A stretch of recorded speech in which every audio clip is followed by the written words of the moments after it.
আমাদের স্বাস্থ্য অধিদপ্তরের মূলত আসলে কাজটা কি? মানে বিষয়টা একটু আমি জানতে চাই বা বুঝতে চাই।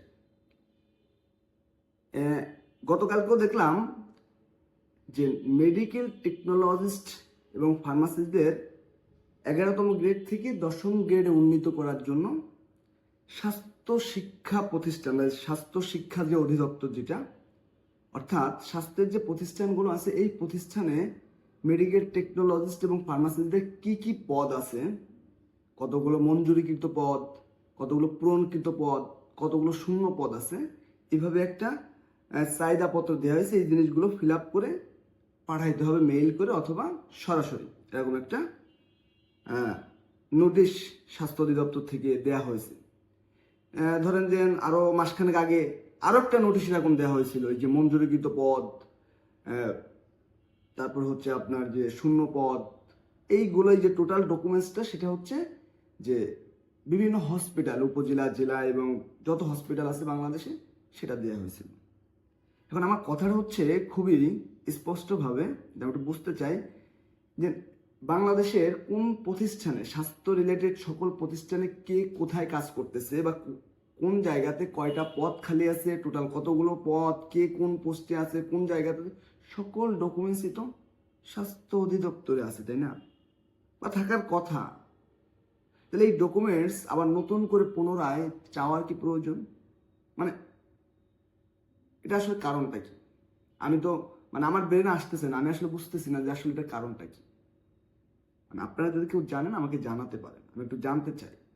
আমি তাৎক্ষণিকভাবে দেখি যে তারা ওইখানে বসে কি কাজ করে, স্বাস্থ্য অধিদপ্তর মূলত আসলে কাজটা কি।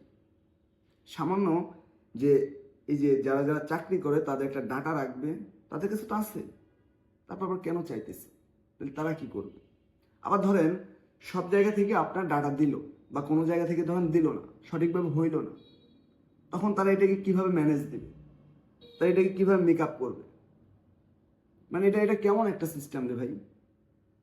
তারপর দেখেন অধিদপ্তরে যারা আছে ওইখানে, তাদেরকে কিন্তু জনগণ বেতন দিয়ে বা সরকার বেতন দিয়ে ওইখানে রাখছে এই সব কাজগুলো করার জন্য, সবকিছু মেইনটেইন করার জন্য সুন্দরভাবে, তাই না?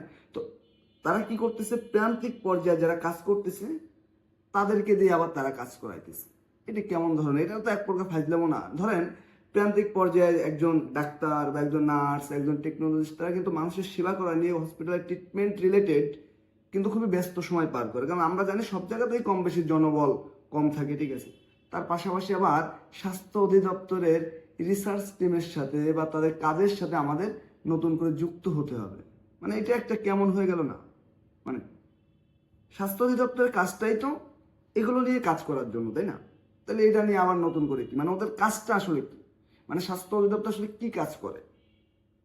আমাদের এক স্যার আছে, দেখলাম ওইখানে একজন পরিচালক মহোদয়, উনি প্রায় সময় বিভিন্ন ধরনের, আমরা যে ধরনের প্রত্যাশা নিয়ে বিভিন্ন ফেসবুকে পোস্ট করে এইটা করা দরকার, ওইটা করা দরকার, ওনাকেও দেখি প্রায় সবসময় জন্য এই বিষয়গুলো নিয়ে উনি পোস্ট করে। আসলে কি করে এটা নিয়ে কখনো পোস্টও করতে দেখি না। যাই হোক, আপনারা যদি কেউ জানেন যে স্বাস্থ্য অধিদপ্তর আসলে কাজটা কি, এবং এই যে টেকনোলজিদের যে যে শূন্য পদ, যে ডকুমেন্টসগুলো তারা চাচ্ছে, এটা চাইতে কেন হবে, এটা কারণটা কি?